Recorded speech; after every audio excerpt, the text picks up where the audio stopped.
Waalaikumsalam warahmatullahi wabarakatuh. اللهم صل وسلم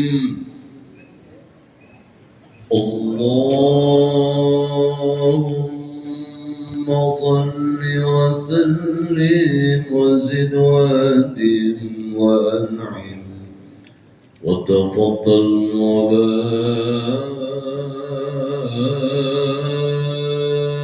وبارك بجلالك وكمالك على زين عبادك وأشرف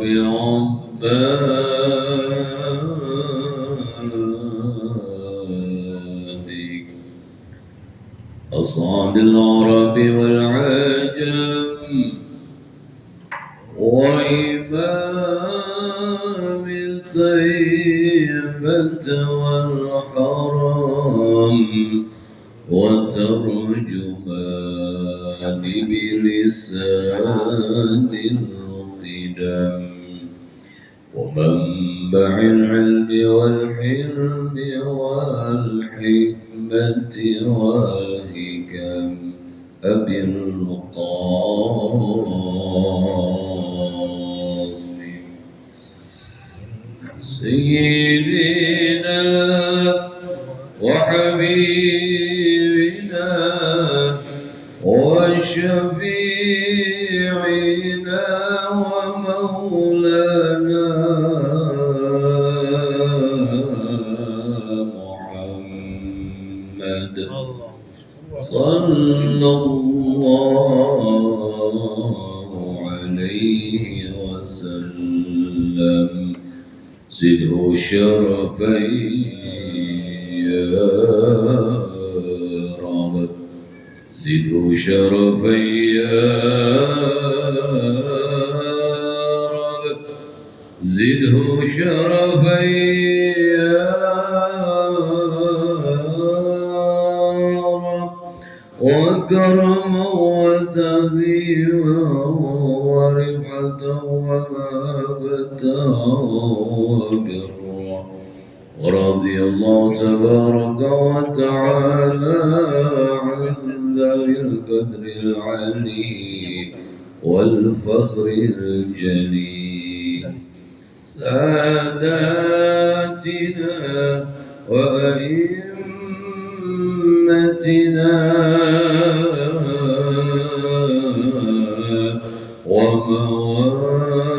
وموالينا أبي بكر وعمر وعثمان وعلي عن بقية الصحابة وقرابة رسول الله صلى الله عليه وعليهم أجمعين والحمد لله رب العالمين يا ربي بالمصطفى بلغ مقاصدنا واغفر لنا ما مضى يا واسع الكرم يا رب بالمصطفى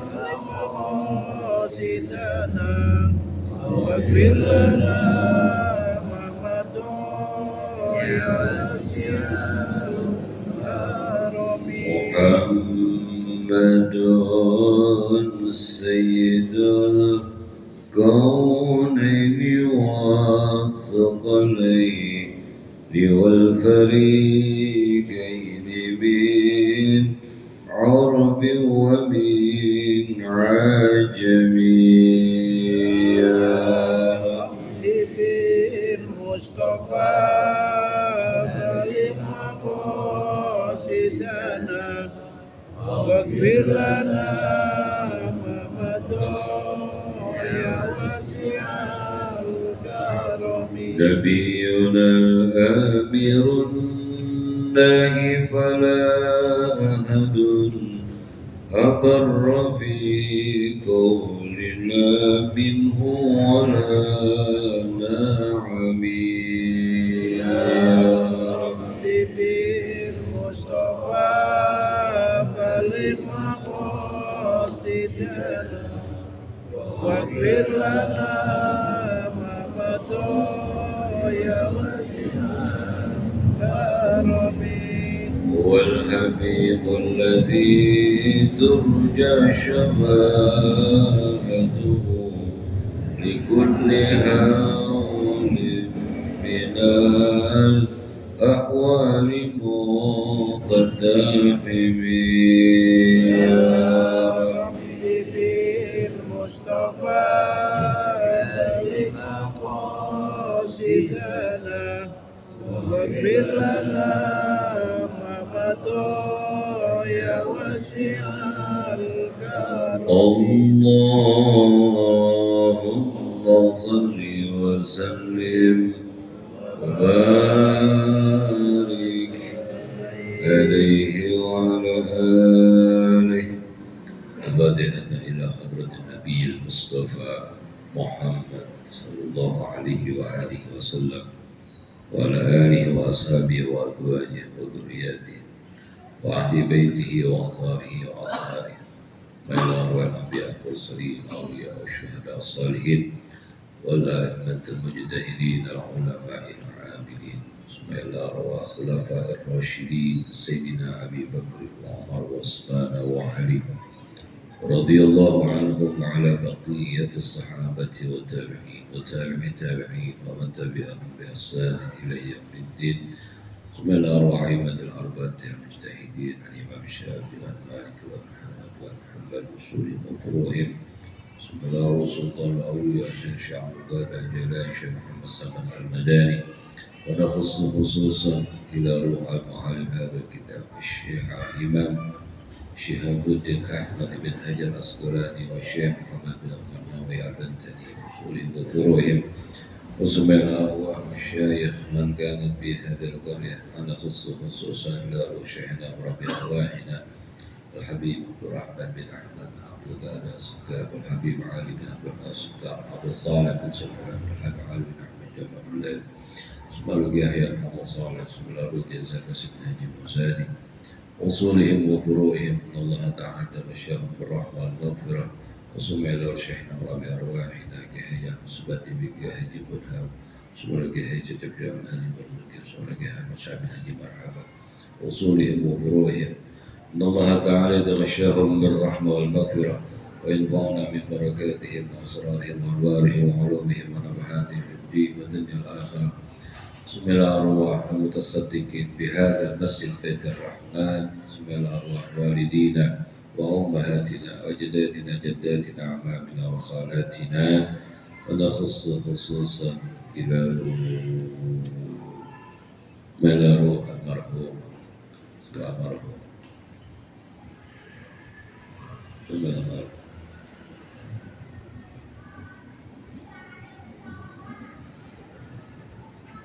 جميع المؤمنين والمؤمنات والمسلمين والمسلمات إن الله تعالى غشانا تغشاهم بالرحمة والمغفرة ثم الفاتحة على هدينا إن الله تعالى يجل أعمارنا ويصحي أجسادنا ويناول قلوبنا ويشفي مرضانا ويقضي حوائجنا وأن الله يفتح علينا فتوح العارفين ويفقهنا في الدين ويرزقنا كمال الإخلاص واليقين ويبلغنا زيارة الحرمين على هذه النية وإلى حضرة النبي المصطفى محمد صلى الله عليه وآله وسلم.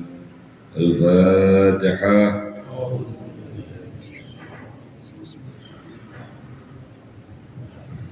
إياك نعبد وإياك نستعين صراط الذين أنعمت عليهم غير المغضوب عليهم ولا الضالين. halaman 120.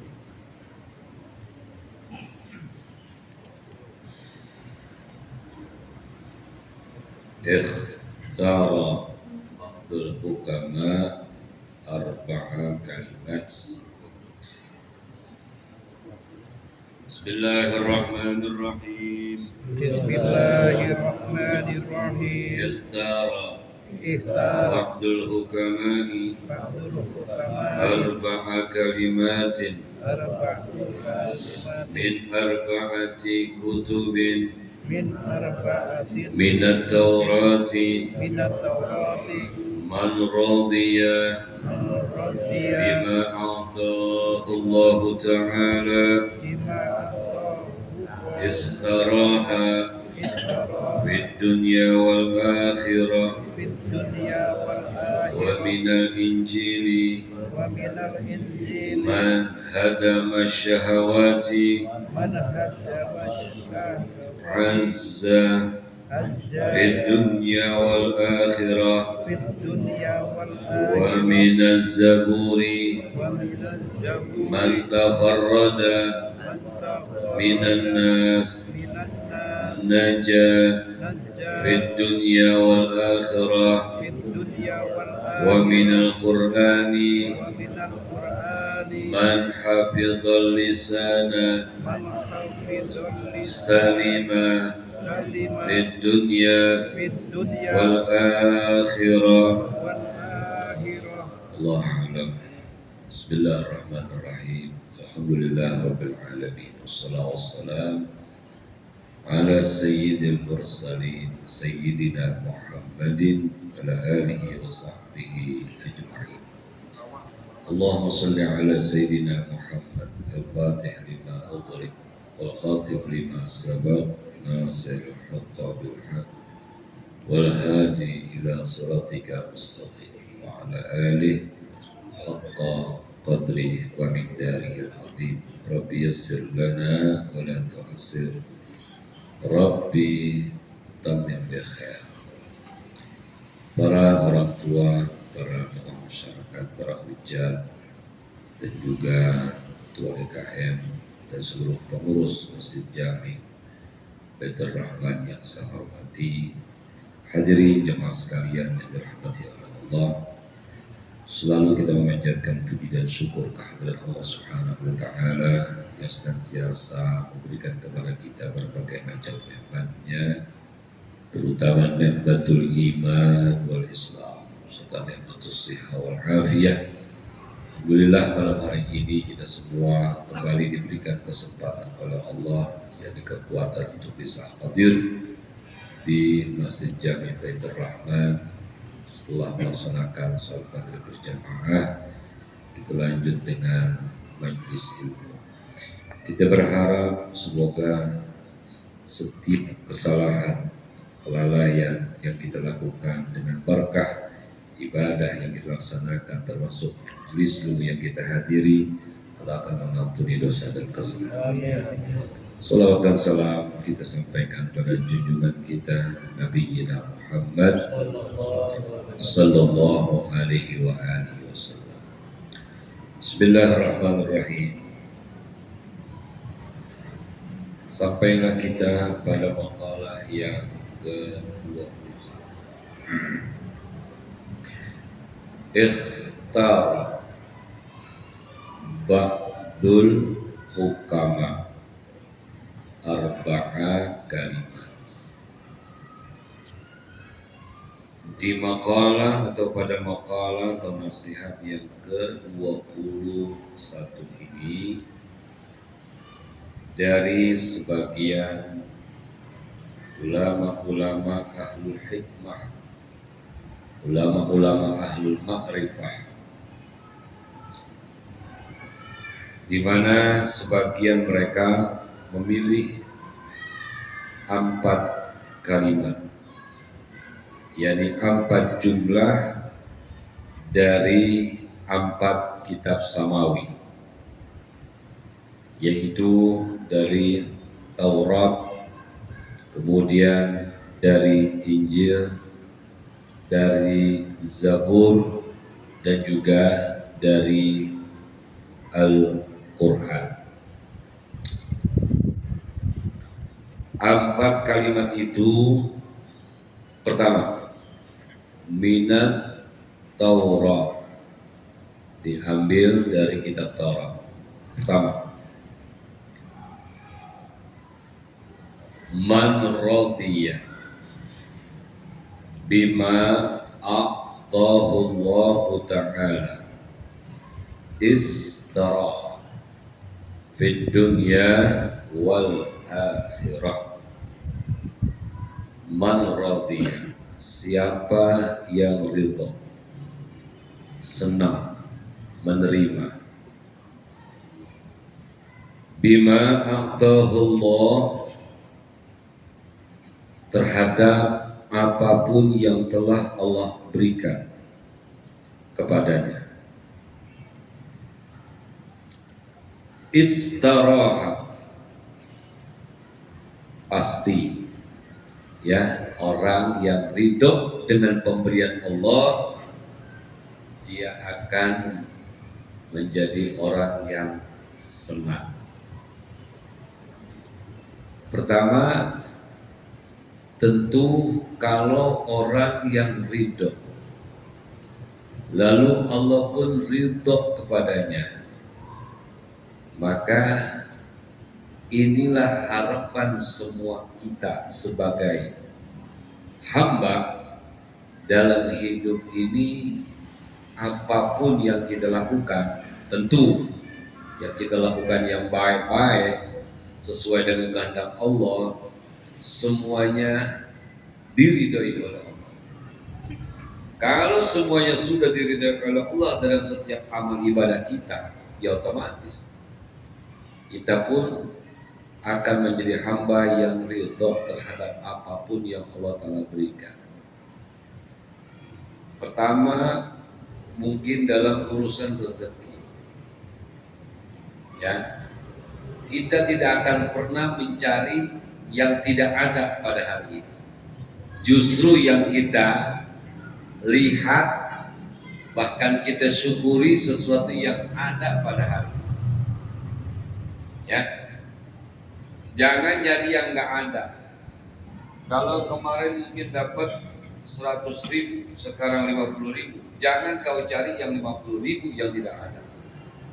Maka lihatlah hari ini kau mendapatkan yang 50.000. Jangan nyari yang nggak ada. Kalau nyari yang nggak ada, maka otomatis orang tersebut tidak akan pernah tumbuh rasa syukur kepada Allah. Ridho.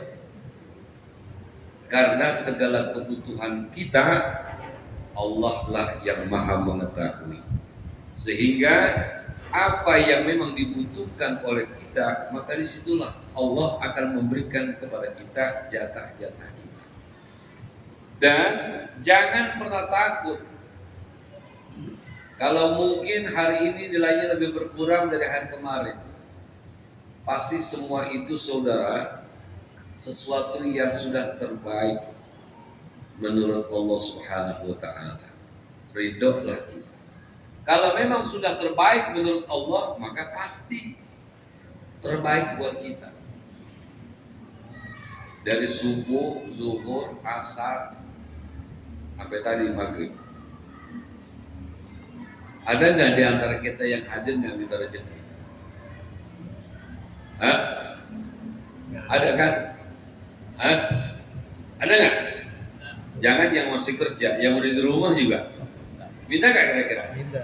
Ya Allah, kirimkan rezeki yang nggak diduga-duga ya Allah. Bener, datang tukang paket. Nanti COD deposit bayar. Cucu kerjaannya saudara. Ya, ridho. Kalau orang sudah ridho dan diridhoi oleh Allah, dia senang deh. Maknanya senang, yaitu akan lenyap segala sesuatu yang kita anggap yang menjadikan kita letih, baik di dunia terlebih kelak di akhirat. Orang kalau sudah ridho dengan pemberian Allah, lalu Allah pun ridho kepada hamba tersebut, maka dua kesenangan pasti akan digapai di dunia wal akhirat. Jadi lagi-lagi jangan nanya nggak ada, ya. nikmati, syukuri yang ada, jangan pernah nyari yang kagak ada. Kalau yang kagak ada terus kita cari-cari, maka kita akan jauh dari hamba yang bersyukur kepada Allah. Pulang sholat isya dari masjid, ya, belum makan malam. Kalau kita pengen makan malam, disajikan oleh istri, ya udah, apa yang ada nikmati, jangan yang kagak ada. Wah, ya Allah, ikan asinnya kehabisan sama anak-anak, gak apa-apa, emang lagi kurangin ikan asin. Sambalnya nggak ada, nggak apa-apa, emang perut lagi kagak enak, kan cakep gitu ya. Hah? Jangan nyolot, jangan nyolot. Ini aja. Nasi duit juga. Nasi duit juga. Saudara yang dimuliakan oleh Allah, pada pelajaran yang lalu, kalau seorang hamba dia sudah mendapatkan keridhaan Allah, ya otomatis karena di dunia dia orang yang selalu ridho kepada Allah, terima dengan pemberian Allah. Maka orang-orang yang telah diridhai oleh Allah, tentu dalam hal ini ahlullah, para aulia, para kekasih Allah. Mereka itu tidak peduli meskipun mereka dimasukkan ke dalam neraka. Siap. Kenapa? Karena telah diridhoi oleh Allah. Bingung kan? Masuk neraka diridhoi Allah. Bingung kan? Yang ada dimasukkan surga dengan ridho Allah. Lihat. Para kekasih Allah, mereka gak peduli meskipun mereka akhirnya dimasukkan ke neraka, asal mereka telah mendapatkan ridho Allah. Sebab kalau sudah mendapatkan ridho Allah, gak ada rasa panas sedikit pun, meskipun sangat dahsyat yang namanya gejolak api neraka. Al-Hayyat wal-Agharib, binatang-binatang penyiksa yang ada dalam neraka berupa ular, kemudian kalajengking. Karena Allah ridhoi mereka, maka mereka nggak kebakar.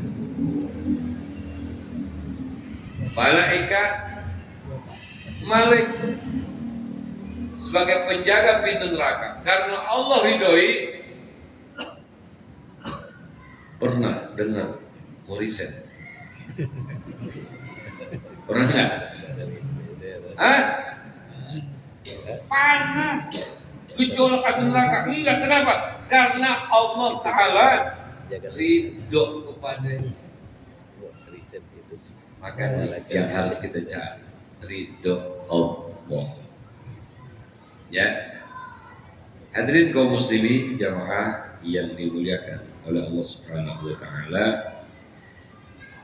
Makanya orang-orang yang disebut dengan jumlah du'aiyah di akhir nama mereka radhiyallahu anhu, ini bukan orang biasa, bukan orang sembarangan. Apa yang dilakukan oleh Rasulullah Sallallahu Alaihi Wasallam mereka laksanakan. Maka mereka selalu radhiyallahu anhu, pas. Nah, saudara, ini pula yang harus kita gapai dari setiap amal ibadah, amal-amal soleh yang kita kerjakan, berharap Allah meridhoi dari amal ibadah yang kita kerjakan.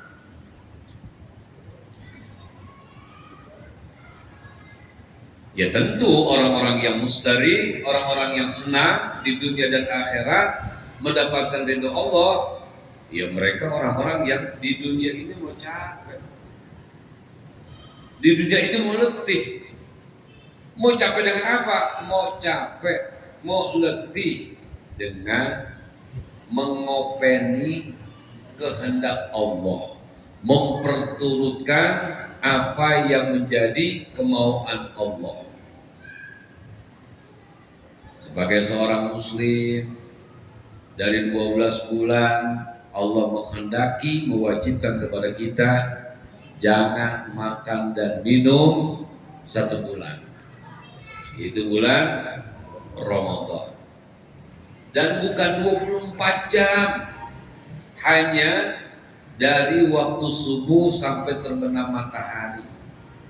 Malamnya boleh makan, boleh minum, boleh apa lagi? Hah?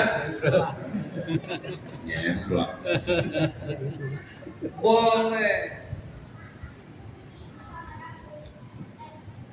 Allah memerintahkan itu. Kemudian kita mau capek, ya kita laksanakan. Tidak makan, tidak minum di siang hari 1 bulan pun bulan Ramadan. Kenapa?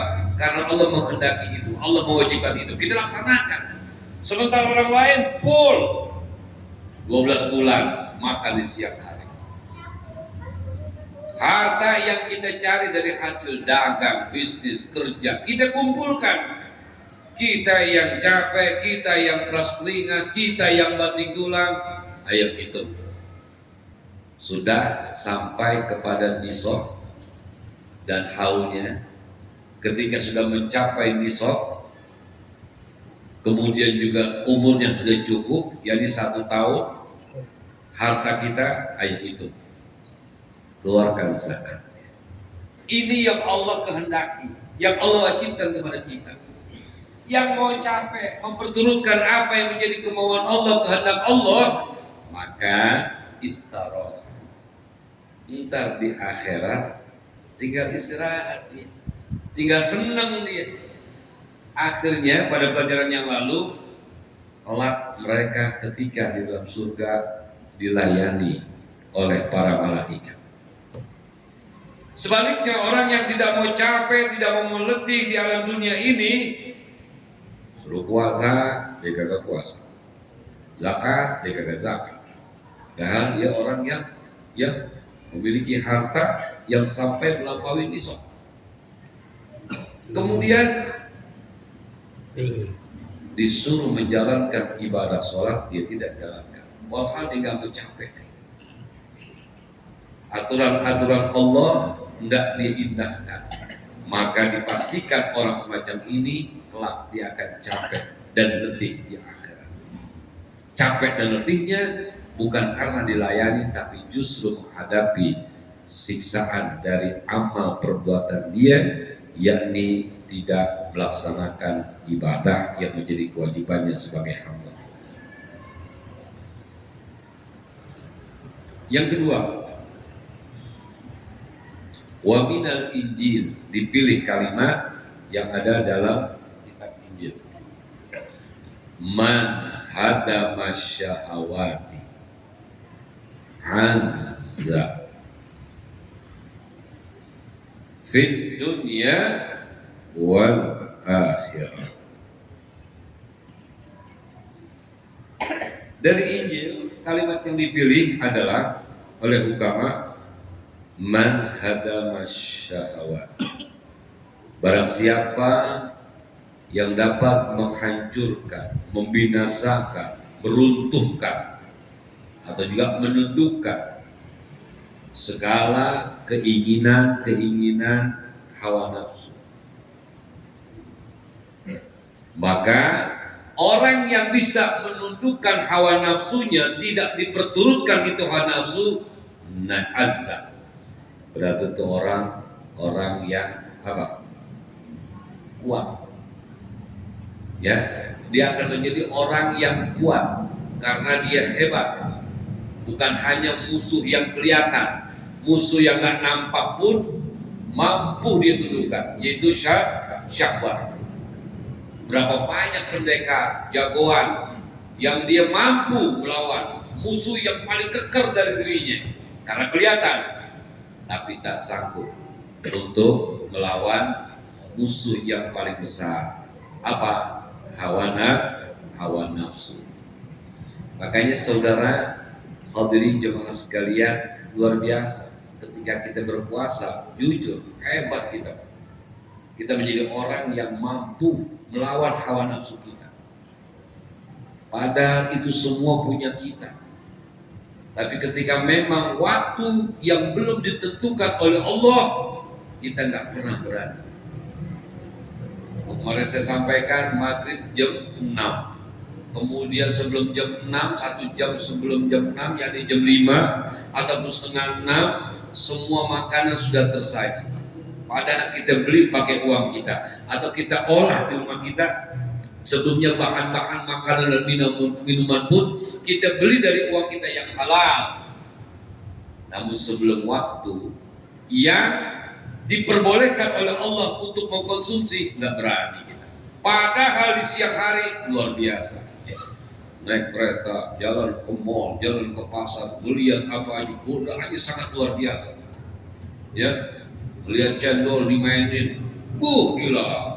Dicampur pakai gula merah, nih lak-lakan turun naik, begitu pulang ke rumah habis azhar dia sekali TV kurang ajar, iklan surat marjan, nambah lagi saudara. Akhirnya semua itu terwujud. Tapi setengah jam sebelum waktu yang diperbolehkan, ada di antara kita yang berani minum. Istri yang 10, 20, 30 tahun kita nikahi, ketika di siang hari berani kita colek, berani. Masa nyolek aja nggak berani, nyolek doang, nyolek doang, nggak berani. Kok nyolek doang mah nggak apa-apa, nyolek doang, mah udah masa belum, gitu. Berani kita pergauli. Mana itu sah, halal. Tapi di waktu yang Allah Ta'ala larang, yakni di siang hari bulan Ramadan, itu dorongan nafsu, pengen makan, pengen minum, termasuk pengen bersenda gurau ketika di siang hari. Kita tahan, oh hebat kita, hebat, ya, hebat. Makanya orang itu jadi mulia ketika dia mampu mengekang hawa nafsunya. Makanya saudara, dari pelajaran ibadah puasa di bulan Ramadan, yaitu kita ambil ternyata laparnya kita di siang hari tidak akan menjadi penghalang untuk kita mendekatkan diri kepada Allah. Ternyata dengan kita mengosongkan lambung kita di siang hari, maka menjadikan kita tidak mau diperturutkan oleh hawa nafsu kita. Karena memang hawa nafsu akan menjadi lemah ketika dibarengi dengan ibadah puasa. Tapi ingat, hawa nafsu yang Allah Ta'ala berikan, itulah disematkan pada diri manusia. Lalu dengan nafsu yang ada pada diri manusia itu sendiri dijadikan hiasan oleh Allah. Kita suka dengan benda-benda duniawi, dijadikan hiasan oleh Allah. Tapi ingat, dihadirkan yang namanya hukum syariat di alam dunia, agar manusia yang ketika membutuhkan segala sesuatu karena dorongan hawa nafsunya harus melalui kaedah-kaedah yang telah ditetapkan oleh Allah dalam syariatnya. Makanya pertama, orang akan mendapat kebaikan yang banyak bila dalam hidupnya akal yang dijadikan pimpinannya. Kalau akal yang dijadikan pimpinannya dalam setiap berbuat dan bertindak, maka akan banyak perhitungan. Terlebih akal sehat tidak akan keluar dari aturan-aturan iman. Kata iman boleh, akal menerima, otomatis nafsu yang dijadikan tawanan akan ikuti. Sebaliknya, celaka manusia di alam dunia ini kalau dibalik, hawa nafsu yang menjadi pimpinan, sedangkan akal sehatnya dijadikan tawanan. Ya, nah maka saudara, orang-orang hebat, orang-orang yang mulia, mereka lah orang-orang yang mampu menghancurkan atau mengekang daripada keinginan-keinginan gejolak hawa nafsu. Saudara, terkadang hawa nafsu itu ya tadi dari luar. Dari luar yang dimaksud, pertama, ketika memang kita pun sama, laki dan perempuan diberikan hawa nafsu. Cuma perempuan lebih dominan akan hawa nafsunya. Sehingga segala sesuatu yang memang lewat dalam perasaannya, itulah dibarengi dengan hawa nafsu. Nabi Allah Adam alaihissalam ketika digoda oleh syaitan, selamat. Ya, tapi lagi-lagi syaitan tidak tinggal diam. Lalu dia bisikin bininya. Nah, lewat bininya inilah hawa nafsu. Maka Nabi Adam berpesan, la tattabi'u ahwa'a nisaikum. Jangan suka memperturutkan kemauan hawa nafsu pasangan kalian. Fa inni hina akaltu minasyajarah ittaba'tu ahwa'a imraati.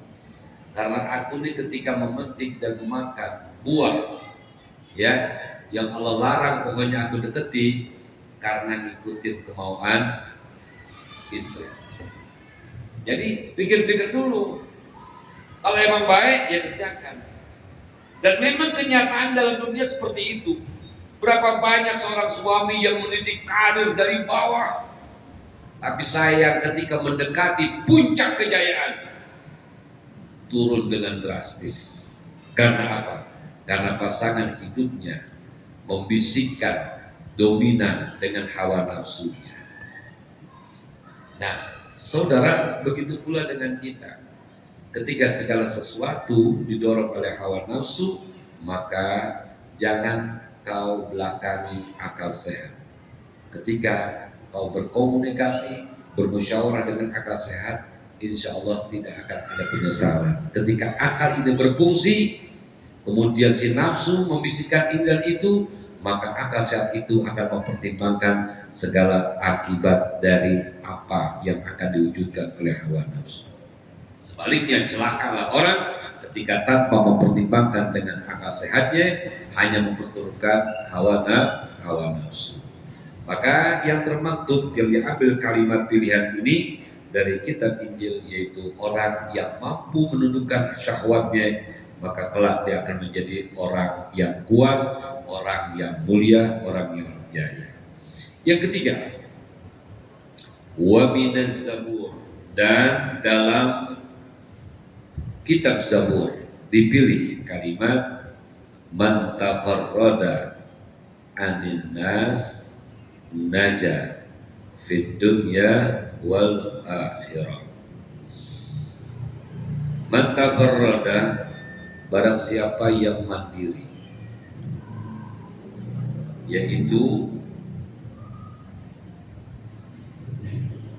berdikari. Maknanya tidak mengharapkan pemberian atau bantuan dari orang lain. Apapun itu, ketika memang kita lakukan secara mandiri, berdikari, maka saudara, orang tersebut maka dinyatakan najah, selamatlah dia di dunia maupun di akhirat. Sebab utang yang paling berat itu adalah utang budi. Ya, makanya dia berusaha. Memang kita itu manusia adalah makhluk yang bermasyarakat, yang tidak akan bisa mewujudkan sesuatu apa yang kita inginkan dengan seorang diri. Pasti masih membutuhkan kerjaan ataupun peran orang lain. Tapi ada juga hal-hal yang bisa ketika hal ini kita lakukan dengan seorang diri. Ketika kita hendak berusaha, berikhtiar, maka berusahalah.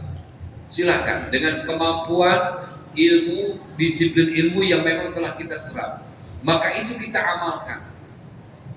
jangan yang namanya selalu berpangku tangan kepada manusia. Ketika kita mengharapkan bantuan pemberian dari manusia, saat itu mungkin gak seberapa, tapi maaf, sebutan setelahnya di belakang itu, ketika orang melihat keberhasilan kita, ini yang akan menjadikan sesuatu, maaf, hutang budi. Ya udah bismillah apa adanya, biar kecil dulu, yang penting mandiri. Daripada suntik dana, tapi tadi dengan kita maaf meminta-minta kepada orang lain, maka yang kita khawatirkan sebutan di belakang setelah berkembangnya sebuah usaha ataupun pekerjaan yang kita laksanakan. Makanya saudara begini, orang itu jadi mulia. Pertama, la tatlub, nggak punya, jangan suka minta-minta. Ya, nggak punya, jangan minta. Sebab kalau sifatnya udah minta, maaf, dia ada di bawah, meminta. Wala tarudda, ketika dikasih dengan sebab bukan minta, ketika ada yang ngasih, maka jangan ditolak. Ya, yang penting kita nggak minta. Ketika ada yang ngasih, ya terima. Dan juga tambah lagi, jangan suka ditanyain. Emang lagi kagak punya, tiba-tiba orang datang ngasih kita, pakai ditanya, dari mana nih? Halal apa haram? Boleh nyolong loh ya? Jangan. Sementara yang memang diberikan kepada kita sesuatu yang memang kita butuhkan, ya udah ambil. Ya. Jadi ketika orang ngasih sama kita, maka senangkan dia dengan pemberian yang dijadikan hadiah buat kita. Meskipun pada akhirnya maaf kita nggak nikmatin, yang penting di hadapan dia tunjukkan ya bahwa kita senang. Pasti dia pun akan bergembira ketika memberikan sesuatu kepada kita. Nah hadirin kaum muslimin jamaah sekalian, maka inilah kalimat yang dipilih di dalam kitab Zabur. Ketika memang kita bisa mandiri dalam segala hal, apalagi ketika berusaha tanpa minta bantuan kepada orang lain, maka jadilah kita orang yang selamat kelak di dunia maupun di akhirat. Ya berapa banyak usaha yang sudah maju bisa jadi hancur. Kenapa? Karena awalnya kongsi, lalu ada perselisihan, ribut, meja hijau dan lain sebagainya, akhirnya berantakan. Kemudian wa minal Quran, yang terakhir kalimat yang dipilih adalah dari Al-Quran, yaitu man hafizal lisana salima fid dunya wal akhirah.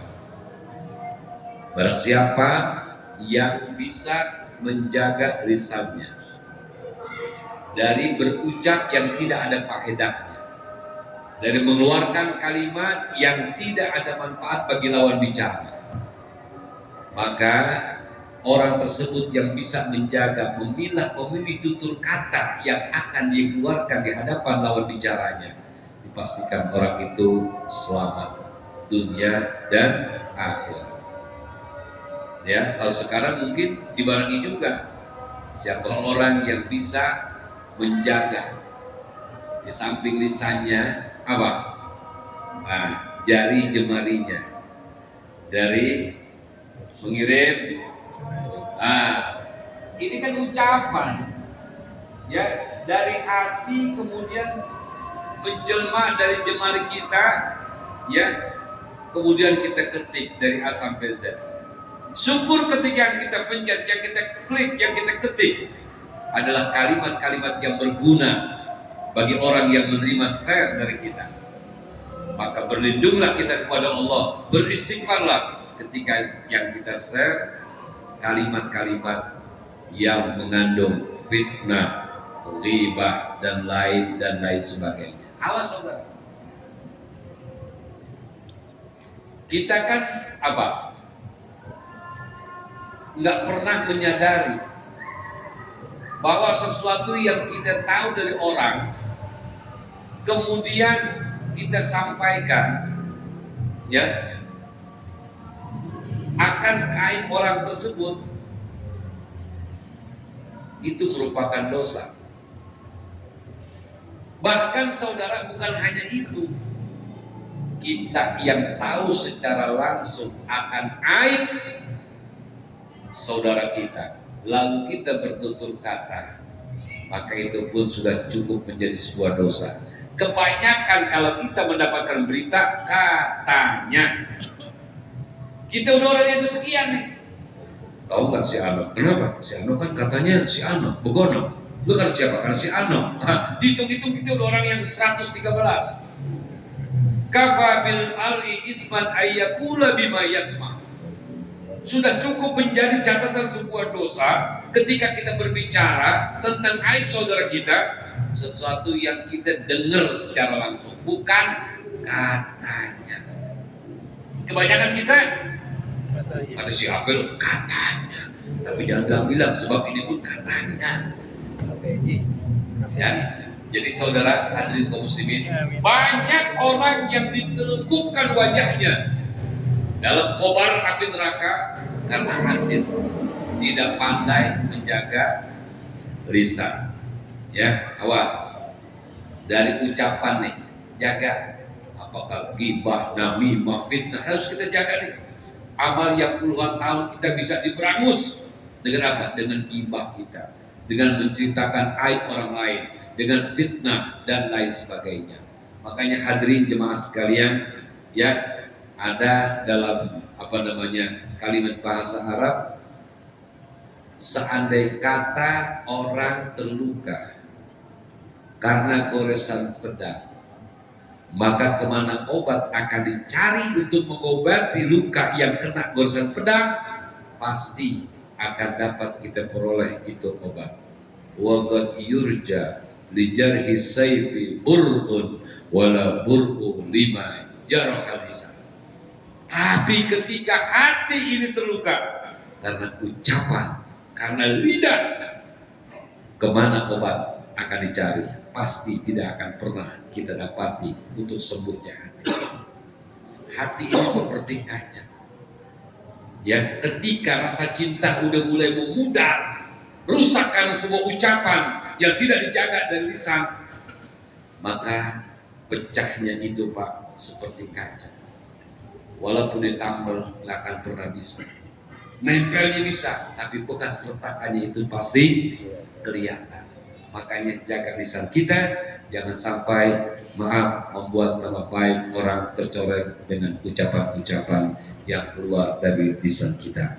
Maka semoga dengan apa yang kita dapat pelajaran nasihat hari ini, Allah Subhanahu wa taala senantiasa memberikan kepada kita segala hal-hal yang bisa menyelamatkan kita dari murka Allah dan mendapatkan ridhonya kelak di akhirat. Dan semoga Allah berikan kita menjadi hamba-hambanya yang selalu diberkahi, diberikan keselamatan kapan dan dimanapun kita berada, yang pada akhirnya keselamatan dunia wal akhirah akan Allah berikan kepada kita, begitu pula dengan anak-anak kita serta generasi kita. Amin ya rabbal alamin. Al-Fatihah.